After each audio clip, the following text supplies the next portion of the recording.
Hello everyone, तो स्वागत है आप लोगों का हमारे यूट्यूब चैनल में। तो आज हम देखेंगे नर्सिंग एग्जाम के टॉप 20 इम्पोर्टेंट एमसीक्यू जो हर एक एग्जाम में पूछे जाते हैं और आगे भी इनके पूछे जाने की संभावना है। तो ठीक है, सबसे पहले हम इसका फर्स्ट क्वेश्चन देखेंगे। इसमें है which of the following is the earliest sign of poor oxygenation hypoxia in a patient. तो पेशेंट में ऑक्सीजन की कमी हाइपोक्सिया का सबसे शुरुआती लक्षण अर्लीस्ट साइन क्या होता है? तो इसका आंसर है answer number C, restlessness and anxiety. तो इसमें क्या होता है कि ब्रेन को ऑक्सीजन कम मिलने पर सबसे पहले पेशेंट रेस्टलेस मतलब बेचैन और एंजियस होता है। साइनोसिस एक लेट साइन है, यानी जब बहुत ज्यादा कमी हो जाती है तब इसमें बिली पड़ती है। तो इसमें क्या है कि रेस्टलेसनेस एंजाइटी ऑक्सीजन मतलब ऑक्सीजन की कमी का सबसे शुरुआती लक्षण है और जब इसमें ब्लू पड़ती है तो वो लेट साइन है। फिर नेक्स्ट क्वेश्चन ये रहा स्क्रीन पर, what is the antidote of magnesium sulphate toxicity. तो MgSO4 टॉक्सिसिटी का एंटीडोट क्या होता है? तो इसका आंसर है आंसर नंबर बी, कैल्शियम ग्लूकानेट। तो कैल्शियम ग्लूकानेट कब देते हैं? एक्लेम्पिया के ट्रीटमेंट में MgSO4 दिया जाता है। अगर इसका लेवल बॉडी में टॉक्सिक हो जाए तो 10% कैल्शियम ग्लूकानेट का एंटीडोट के रूप में IV स्लो दिया जाता है। तो जो MgSO4 का मतलब कि एंटीडोट होता है वो कैल्शियम ग्लूकानेट होता है। जब किसी को एक्लेम्पिया होता है तो उसके ट्रीटमेंट में MgSO4 दिया जाता है। तो MgSO4 की टॉक्सिसिटी में कैल्शियम ग्लूकानेट दिया जाता है। ठीक है, फिर नेक्स्ट क्वेश्चन ये रहा स्क्रीन पर। इसमें है the condition in which the fetal head is larger than the maternal pelvis is called. तो बीच वो कंडीशन जिसमें फीटस का हेड माँ की पेल्विस से बड़ा हो जाता है क्या कहते हैं? तो इसका आंसर है आंसर नंबर बी, सेफेलोपेल्विक डिस्प्रोपोर्शन, तो जिसे CPD भी बोलते हैं। तो इसमें क्या होता है कि CPD की वजह से नॉर्मल वेजाइनल डिलीवरी मुश्किल या नामुमकिन हो जाती है और ऐसी स्थिति में सिजेरियन करना पड़ता है। तो इसमें क्या होता है कि जो सेफेलोपेल्विक डिस्प्रोपोर्शन होता है तो इसमें क्या होता है कि फीटस का हेड मदर की पेल्विस से बड़ा हो जाता है जिससे नॉर्मल डिलीवरी नहीं हो पाती है।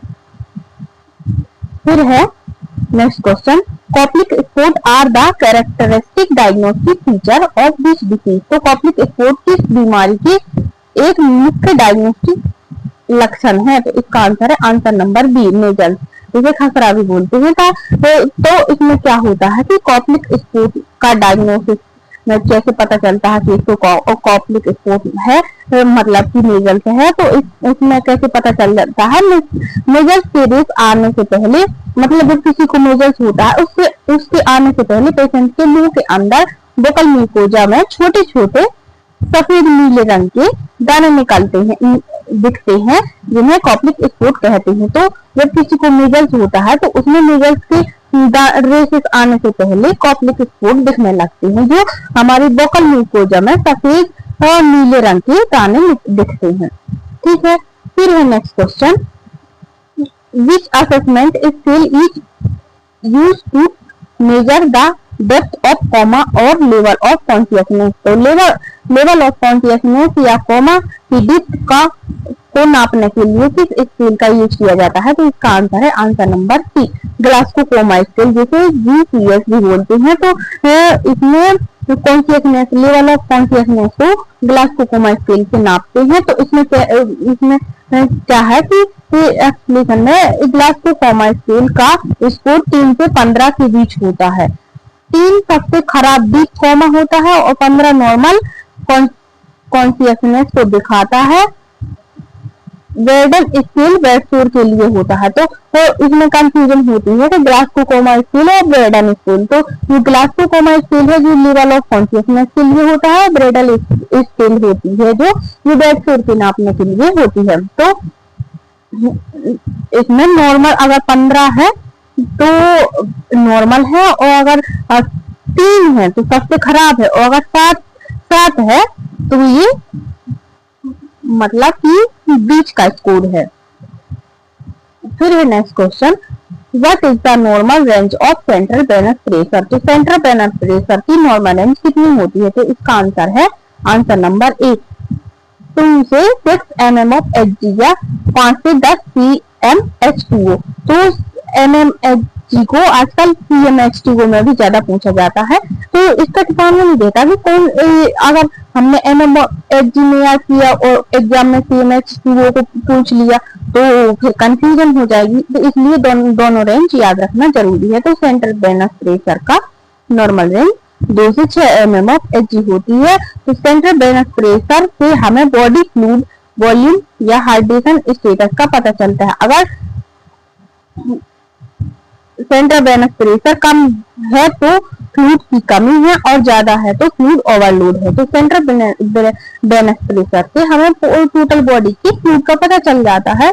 ठीक है, फिर है नेक्स्ट क्वेश्चन, ये रहा स्क्रीन पर, which hormone is detected in the urine to confirm pregnancy. तो प्रेगनेंसी को कंफर्म करने के लिए यूरिन में किस हार्मोन का पता लगाया जाता है? तो इसका आंसर है आंसर नंबर 6, HCG, मतलब कि ह्यूमन कोरियोनिक गोनाडोट्रोपिन। तो इसमें क्या होता है कि प्लेसेंटा बनते ही HCG हार्मोन रिलीज होने लगता है, जो प्रेगनेंसी टेस्ट मतलब यूरिन प्रेगनेंसी टेस्ट में पॉजिटिव लाइन के रूप में दिखता है। तो इसमें जब हम प्रेगनेंसी टेस्ट करते हैं तो अगर कोई महिला प्रेग्नेंट है तो उसमें HCG हार्मोन की वजह से डबल लाइन आती है। ठीक है, तो उसी की वजह से हमें पता चल जाता है। ठीक है, फिर है next question, the surgical removal of the gall bladder is known as. तो गल ब्लैडर पित्त की थैली का सर्जिकली निकालने को क्या कहते हैं? तो इसका आंसर है आंसर नंबर बी,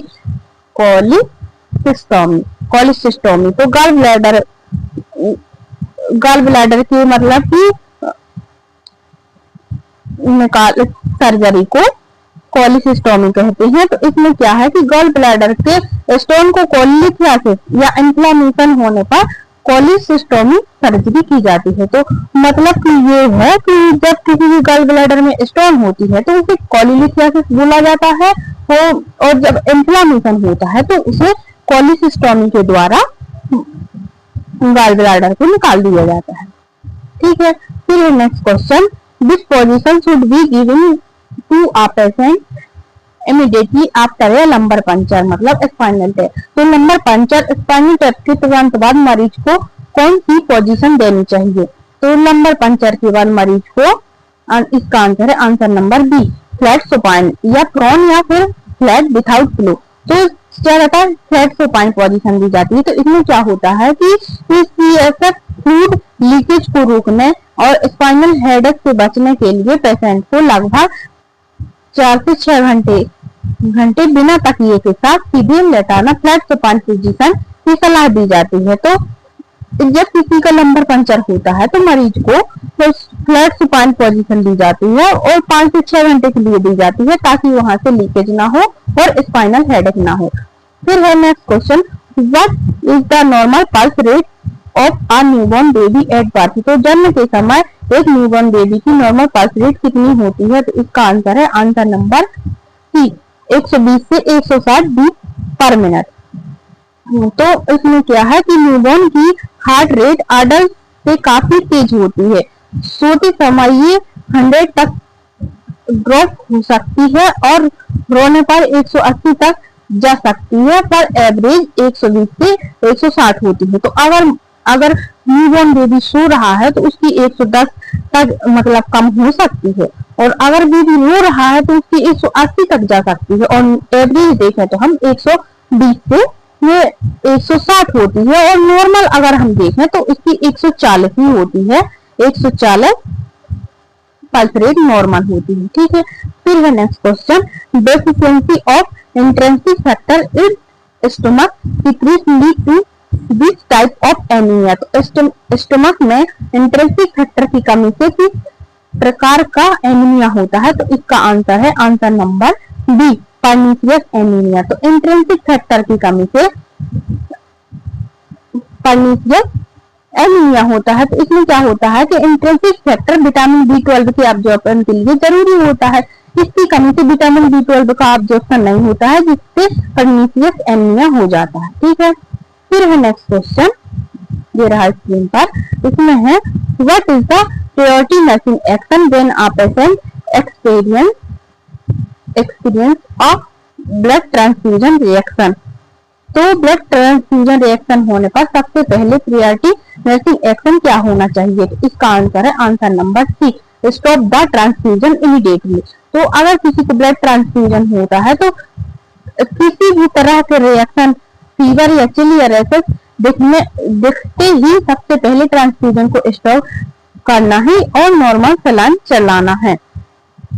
तो जब किसी को ब्लड ट्रांसफ्यूजन करते हैं तो उसमें या फिर बुखार या फिर चिल, मतलब कि ठंड लगना या रेसेस निकालते हैं, तो सबसे पहले ब्लड ट्रांसफ्यूजन को स्टॉप कर देते हैं और फिर उसके बाद नॉर्मल सलाइन चढ़ाते हैं और उसके बाद हम डॉक्टर को इन्फॉर्म करते हैं। ठीक है, फिर है rule of 9 is use for the assessment of. तो रूल ऑफ 9 को यूज किसके असेसमेंट के लिए किया जाता है? तो इसका आंसर है answer number B, total body surface area, जिसे TBSA ऑफ बर्ड। तो रूल ऑफ 9 का यूज हम टोटल बॉडी सरफेस एरिया, जब कोई व्यक्ति मतलब जल जाता है तो उसको मापने के लिए करते हैं रूल ऑफ 9 का यूज कि कितने % बॉडी जली है। इसमें ये है कि 1% को कितने % शरीर जला है, यही निकालने के लिए रूल ऑफ 9 का यूज किया जाता है, ताकि फ्लूइड रिसेक्शन पार्कलेन फार्मूला कैलकुलेट किया जा सके। तो इसमें total body surface area burn पता करते हैं रूल ऑफ 9 में, तो फिर उसको पता चल जाने पर कि कितने % शरीर बर्न हुआ है, फिर उसी के हिसाब से हम फ्लूइड देते हैं मरीज को। ठीक है, फिर है next question, in which disease condition rice water stool are characteristically seen. तो राइस वाटर स्टूल, चावल के पानी जैसा मल मुख्य रूप से किस बीमारी में दिखता है? तो इसका आंसर है आंसर नंबर बी, कोलेरा, जिसे हैजा भी बोलते हैं। तो हैजा में क्या होता है? राइस वाटर स्टूल दिखता है, चावल के पानी जैसा स्टूल दिखता है। तो विब्रियो कोलेरा बैक्टीरिया के इन्फेक्शन के कारण सीवियर डायरिया होता है, जो देखने में बिल्कुल उबले हुए चावल के पानी जैसा सफेद होता है। तो इसमें सीवियर डायरिया होता है कोलेरा हैजा में। ठीक है, फिर है next question, the volume of air inspire और expire during a normal breath is called. तो नॉर्मल सांस लेने और छोड़ते समय एयर के वॉल्यूम को क्या कहते हैं? तो इसका आंसर है answer number C, tidal volume. तो मतलब नॉर्मल सांस लेना और एक नॉर्मल अडल्ट में नॉर्मल ब्रीथिंग के दौरान टाइडल वॉल्यूम लगभग 500 ml होता है। तो इसमें क्या होता है कि नॉर्मल सांस लेना और छोड़ना टाइडल वॉल्यूम कहलाता है, जो 500 ml होता है एक अडल्ट में, नॉर्मल अडल्ट में। ठीक है, फिर है which specific lab test is done to monitor the therapeutic effect of heparin therapy. तो हेपेरिन थेरेपी के इफेक्ट को मॉनिटर करने के लिए कौन सा लैब टेस्ट किया जाता है? तो इसका आंसर है answer number B, active particle thromboplastin time, जिसे APPT कहते हैं। तो इसमें देखते हैं कि हेपेरिन थेरेपी के दौरान हमारा एक्टिव पार्टिकल थ्रोम्बोप्लास्टिन टाइम क्या है? तो हेपेरिन चलाने पर APPT टेस्ट, मतलब यही कि एक्टिवेटेड पार्टिकल थ्रोम्बोप्लास्टिन टेस्ट किया जाता है। वारफिन चलाने पर PT या फिर INR टेस्ट किया जाता है।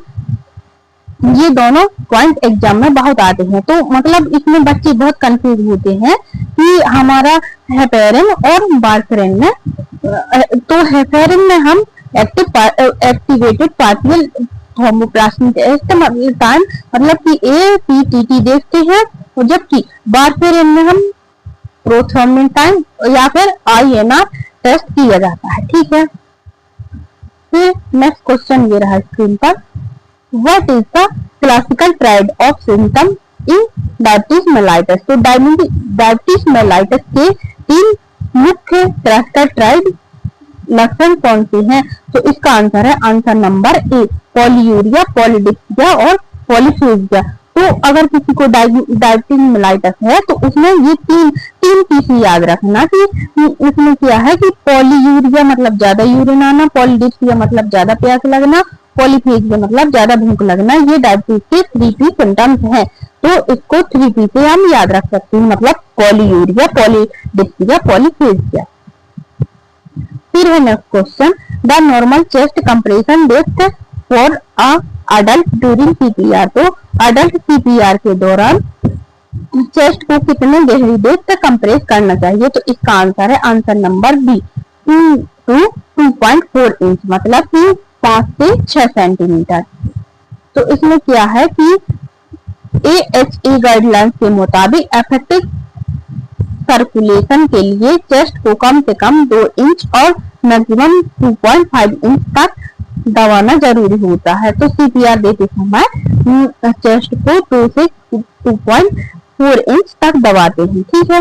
फिर है next question, which cranial nerve is responsible for the sense of hearing and balance. तो कौन सी क्रेनियल नर्व सुनने और बैलेंस बनाने के लिए रिस्पॉन्सिबल है? तो इसका आंसर है answer number C, vestibulocochlear nerve, जो मतलब 8 नंबर की नर्व होती है। तो क्रेनियल नर्व 8 नंबर को ऑडिटरी नर्व भी कहते हैं। ये इनर ईयर से ब्रेन तक हियरिंग और बैलेंस के साइन ले जाती है। तो इसे मतलब कि वेस्टिबुलोकोक्लियर नर्व को ऑडिटरी नर्व भी कहते हैं, ठीक है। फिर है next question, what is the most common site for checking pulse in an adult during a emergency like CPR। तो इमरजेंसी के या CPR के दौरान अडल्ट में पल्स चेक करने के लिए सबसे कॉमन साइट कौन सी है? तो इसका आंसर है answer number C, carotid pulse, ठीक है। तो इसमें है कि इमरजेंसी सिचुएशन में जब ब्लड प्रेशर लो होता है तो पेरिफेरल पल्स जैसे रेडियल नहीं मिलती है।